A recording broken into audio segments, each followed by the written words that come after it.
Bienvenue dans l'épisode numéro 2 de ma mini-série sur la finance décentralisée. Dans le premier épisode, on a posé les bases. Qu'est-ce que la finance décentralisée? Comment elle fonctionne et à quoi elle sert? On va explorer les deux derniers piliers de la finance décentralisée et voir quelques cas d'usage concrets. Et dans l'épisode 3, on rentrera dans le côté concret avec les wallets, la navigation, la sécurité et les interactions entre protocoles. Avant de commencer cette vidéo, juste un petit message pour dire que ce contenu est à titre éducatif uniquement et en aucun cas un conseil financier. Vous devez toujours faire vos propres recherches avant d'investir. Si vous tombez sur cette vidéo sans avoir vu la première partie, elle va s'afficher en haut à droite. Je vous invite vraiment à commencer par cette vidéo. On a vu ensemble les bases, les stablecoins, les emprunts, les prêts, les échanges décentralisés. C'est vraiment ce qui constitue aujourd'hui les cas d'usage les plus accessibles de la finance décentralisée. On va explorer aujourd'hui deux usages plus techniques mais très puissants. Comment s'assurer contre certains risques en finance décentralisée et comment prendre des positions avec effet de levier, plutôt du trading décentralisé, que ce soit avec effet de levier ou non, aussi des positions en spot et tout ça sans intermédiaire. Et ce sera aussi l'occasion de découvrir qui sont vraiment les acteurs derrière ces protocoles, comment ça fonctionne, qui construit tout ça et pourquoi tout ça compte pour vous. L'idée, c'est vraiment pas de tout utiliser, c'est de comprendre ce qu'il est possible de faire aujourd'hui et de potentiellement vouloir l'intégrer dans un patrimoine moderne. C'est pour vous aussi vous donner des idées de diversification. Et en tout cas, voilà, même si vous avez encore jamais mis les mains dedans, c'est quand même intéressant de faire un tour de cet écosystème et de savoir ce qu'il est réellement possible de faire. Donc les trois premiers piliers qui sont les stablecoins, les prêts et emprunts et les échanges décentralisés, il nous reste les assurances et également tout ce qui est plateforme de dérivés avec effet de levier. L'assurance en finance décentralisée, c'est un concept encore jeune, mais qui vise à couvrir certains risques on-chain. Et le second, ce sont les dérivés, donc avec effet de levier. Il y a plus de volatilité sans passer par un échange classique. Je sais que j'avais séparé de la première vidéo qui ouvre vraiment la voie à la finance décentralisée plus complète, mais qui demande aussi un minimum de prudence et un petit peu plus de connaissances. Je vais vous remontrer le pilier numéro 3 comme prêter ou emprunter des cryptos sur un protocole comme AAV, USDC sur le protocole AAV, en USDC par exemple, où l'emprunteur peut déposer en garantie, on va dire, ses Ethereum et reçoit un prêt en cash, donc en USDC. Mais du coup, voilà, c'est qu'il y a des risques comme des hacks ou des bugs de smart contracts et ça peut aussi engendrer potentiellement la perte de fonds des utilisateurs. Comment fonctionne une assurance en finance décentralisée? Donc, si vous déposez vos cryptos sur un protocole, vous prenez un risque. Le protocole peut être hacké, que ce soit AAV ou n'importe quel protocole. Il y a toujours des risques. Il y a des gens qui passent leur journée à vouloir trouver des failles dans les codes pour essayer de, justement d'exploiter ces protocoles. Mais il existe en tout cas une solution pour ça, c'est l'assurance décentralisée comme Nexus Mutual. Donc on reprend le même cas avec AAV que le pilier numéro 3 pour un prêt ou un emprunt des cryptos sur le protocole AAV. Donc là, dans notre cas, on va dire qu'on a déposé des USDC et le protocole se fait hacker.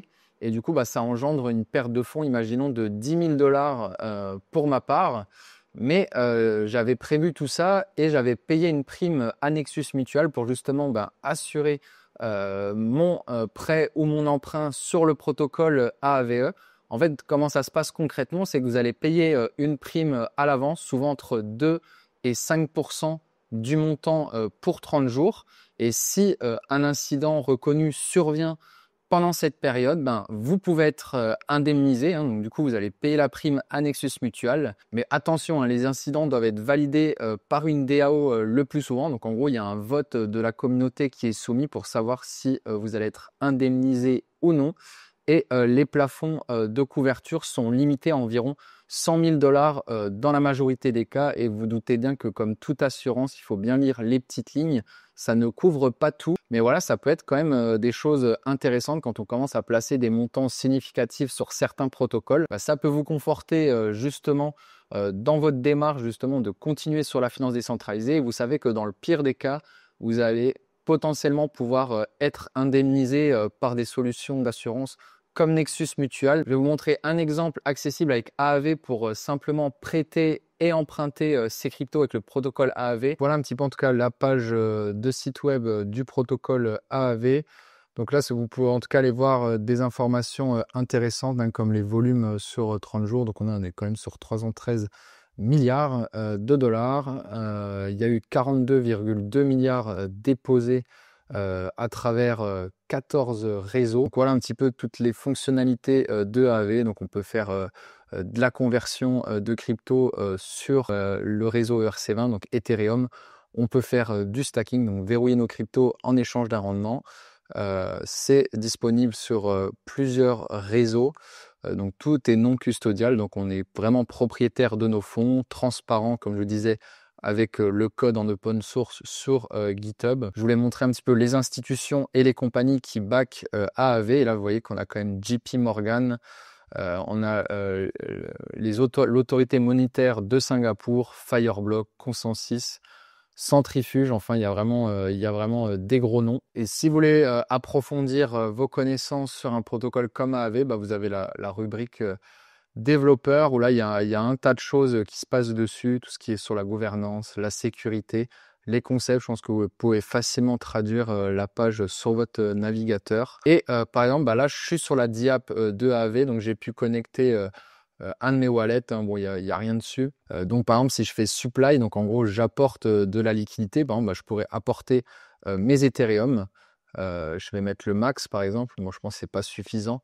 Mais voilà, en gros, il me dirait que j'aurai donc un rendement annuel de 1,97% si j'apporte mes ETH, en tout cas en liquidité pour le protocole. Mais ça, on le verra de toute façon de façon concrète dans le prochain épisode. Là, vous voyez un petit peu les rendements sur AAV, hein. Donc là, sur Ethereum, on est plutôt sur aux alentours de 2%. Sur l'USDT, on est sur du 4,2%. L'USDC, 3,7%. Après, c'est vraiment des taux qui varient. Là, on est sur les taux d'emprunt.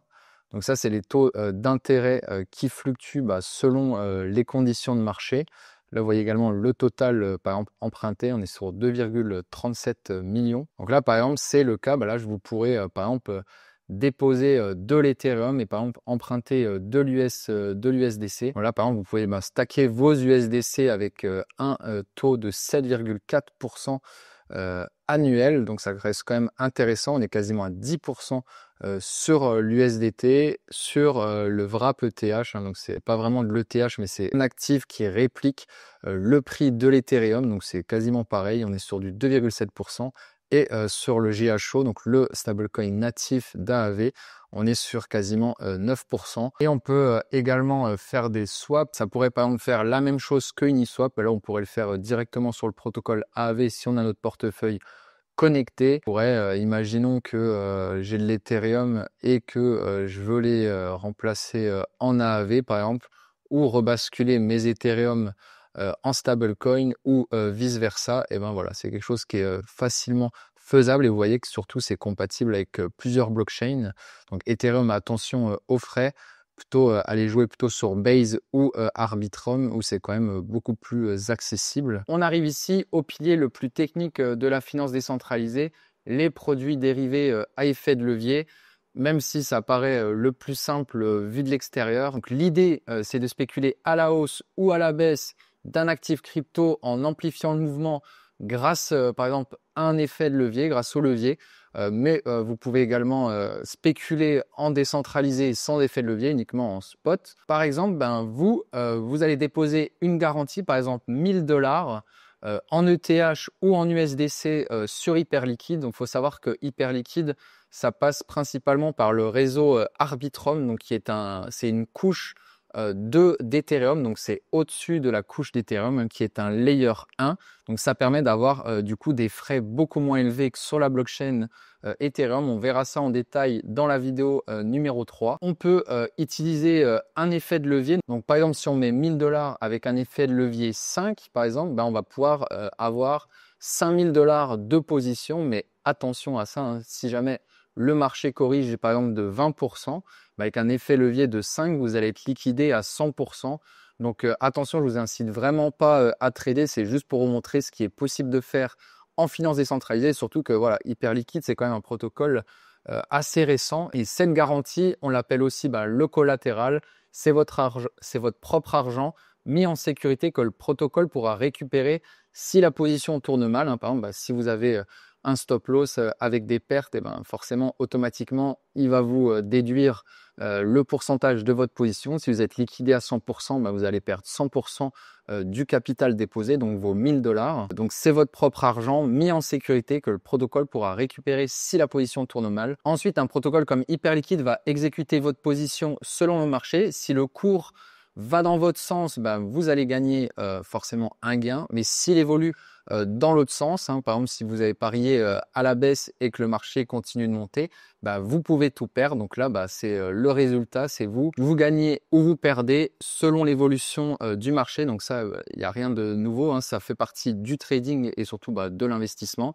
Et c'est là le vrai risque. L'effet de levier permet de multiplier vos gains, mais aussi de perdre bien plus vite si vous n'avez pas de stratégie claire. Donc voilà, les protocoles comme Hyperliquid de trading décentralisé, c'est quand même un outil avancé, réservé aux profils avertis et surtout formés en trading. Pour ça que c'est pas du tout une incitation. Si vous êtes débutant, franchement, ne regardez même pas un protocole comme Hyperliquid, à moins que vous voulez vraiment gagner votre vie avec le trading ou à moins d'en faire un revenu passif. Mais vraiment, formez-vous avant en trading si vous voulez vraiment générer des profits avec. En résumé, vous restez propriétaire de vos fonds sur un protocole comme Hyperliquid, mais vous les mettez en jeu dans un système automatisé. Et il ne faut pas oublier que vous êtes quand même sujet à des risques de hack ou des bugs, par exemple de smart contract. Donc voilà, il faut bien comprendre tous ces risques avant d'y mettre les pieds. Donc le deuxième exemple, c'est Hyperliquid qu'on vient juste de voir dans le pilier numéro 5.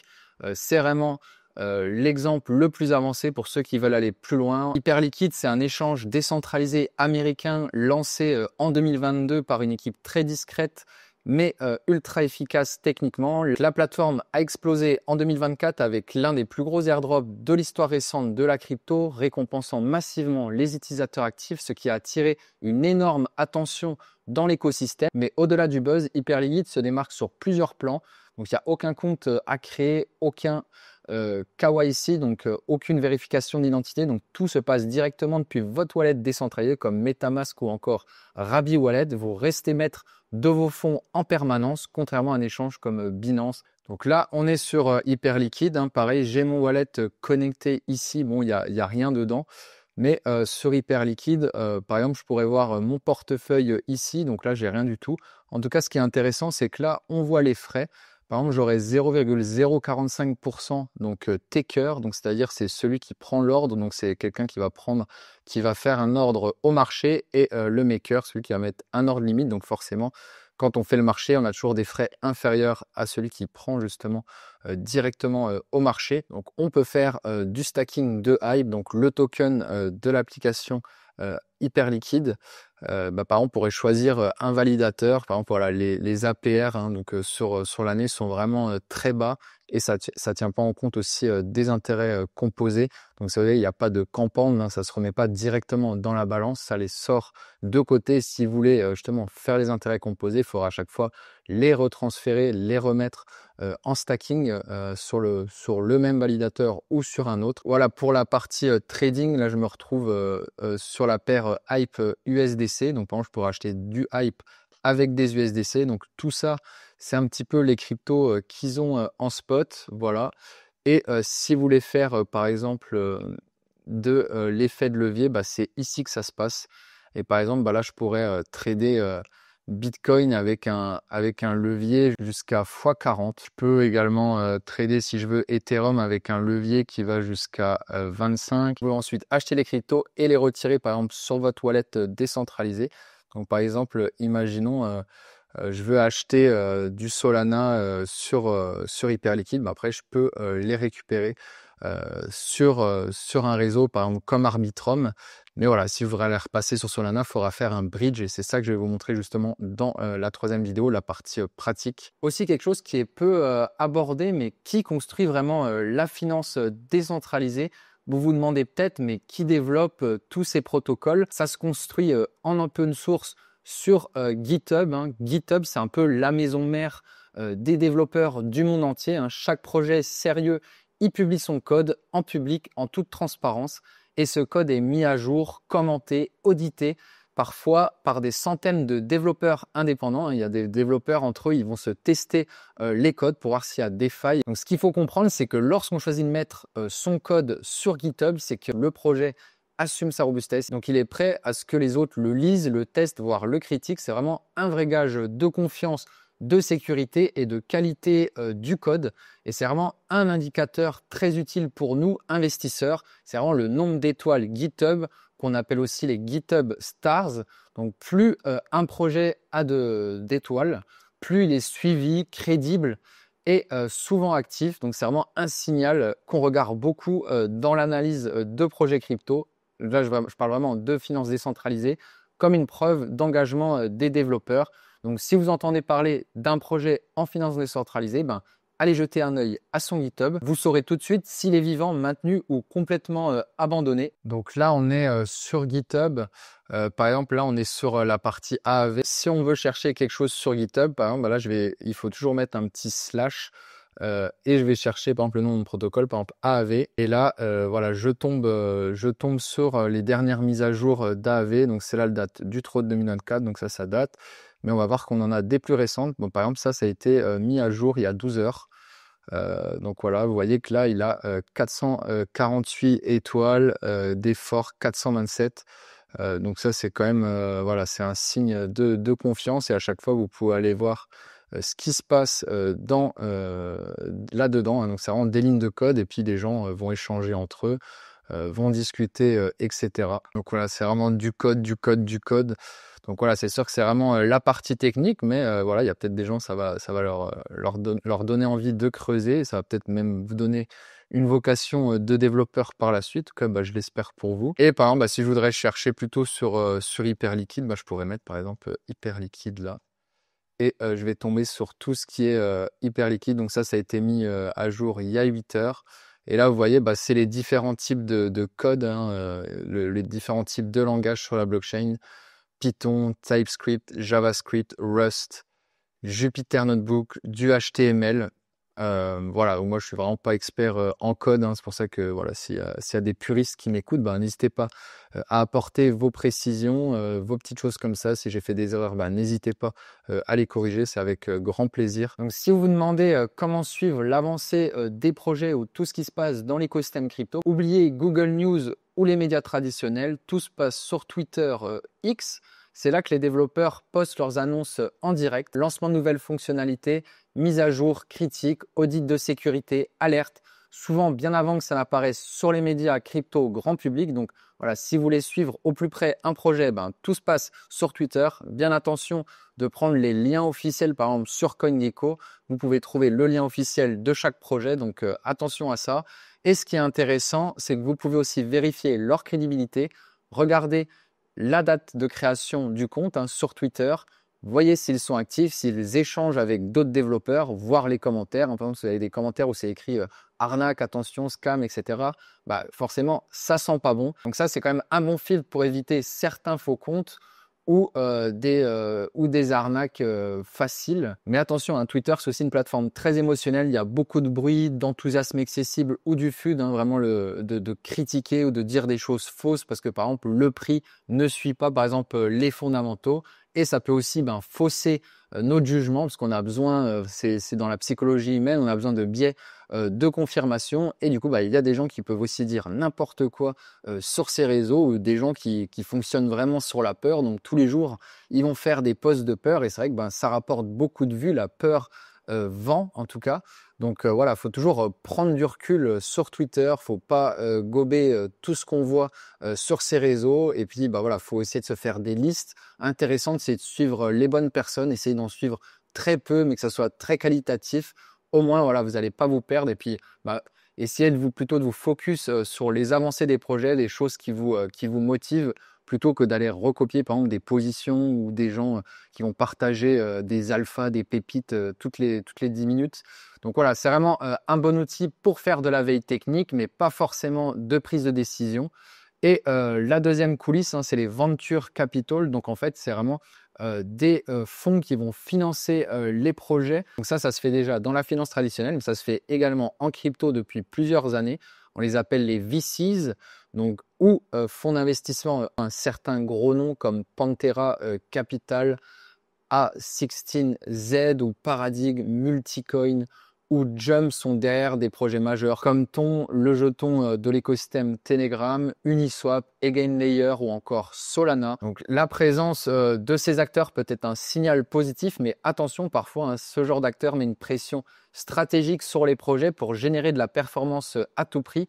Et ça peut nuire à l'évolution organique du protocole. Forcément, ces fonds d'investissement qui financent les projets, ils sont là pour faire un retour sur investissement, ils ne sont pas là pour perdre de l'argent, même si bien évidemment ils ne peuvent pas réussir sur 100% des projets qu'ils vont financer, mais forcément eux, ils veulent atteindre un certain chiffre, ils veulent être rentables. Donc il faut se dire que s'ils investissent dans un projet, c'est qu'ils ont quand même un minimum de confiance sur l'évolution future de ce projet. Donc il faut toujours se poser la question quand vous allez investir sur un projet, où vous allez explorer par exemple une application décentralisée, qui est derrière ce projet, qui le développe, qui le finance et pourquoi ils le font, surtout à quelles problématiques ils répondent, quels sont les concurrents, est-ce que c'est les meilleurs parmi les concurrents, est-ce qu'ils ajoutent une plus-value, est-ce qu'il y a quelque chose d'innovant par rapport aux autres concurrents. Voilà, c'est plein de petites questions comme ça. Comprendre également par exemple l'économie aussi du jeton, la tokenomique, ça fait partie d'une analyse fondamentale. Donc si vous comprenez ça, vous êtes déjà 2 crans au-dessus de 90% des débutants dans l'écosystème crypto. Petite conclusion et teasing de l'épisode 3. Donc voilà, vous avez vu que la finance décentralisée, il y a des choses concrètes qui se font avec des institutionnels, des fonds d'investissement, des professionnels. Donc c'est pas juste du buzz sur Twitter ou sur les réseaux, c'est vraiment une technologie open source qui évolue très vite et qui peut réellement bousculer certains usages bancaires, et surtout qu'on voit que le cadre réglementaire en 2025 a énormément évolué et dans les prochains mois, prochaines années, je ne veux pas m'avancer, mais ça va devenir en tout cas une utilisation de plus en plus fréquente, notamment avec la tokenisation des actifs réels sur la blockchain, par exemple comme les actions tokenisées. Donc, on l'a vu ensemble dans cet épisode avec AAV pour gagner un rendement ou emprunter sans vendre ses cryptos, ou Hyperliquid pour trader de manière décentralisée sans céder le contrôle de ses fonds. Mais pour profiter de tout ça, encore faut-il savoir naviguer dans cet univers en toute sécurité, et c'est exactement ce que je vais vous montrer dans l'épisode 3. On va vraiment rentrer dans le concret, comment se servir d'un wallet correctement, comment éviter les pièges les plus courants, bugs de smart contract, simulateur de rendement bidon, phishing, donc les liens de phishing, et comment interagir avec les protocoles de manière sécurisée, savoir faire un bridge entre différentes blockchains, se connecter à une DApps, donc une application décentralisée, à valider une transaction. Donc en bref, si vous voulez utiliser la DeFi pour de vrai sans vous faire avoir, je vous recommande de ne pas rater le prochain et dernier épisode sur la finance décentralisée. Si vous êtes arrivé jusqu'à là, je vous remercie. N'hésitez pas à mettre un petit pouce bleu et à vous abonner. Et je vous dis à bientôt pour le prochain épisode. Ciao!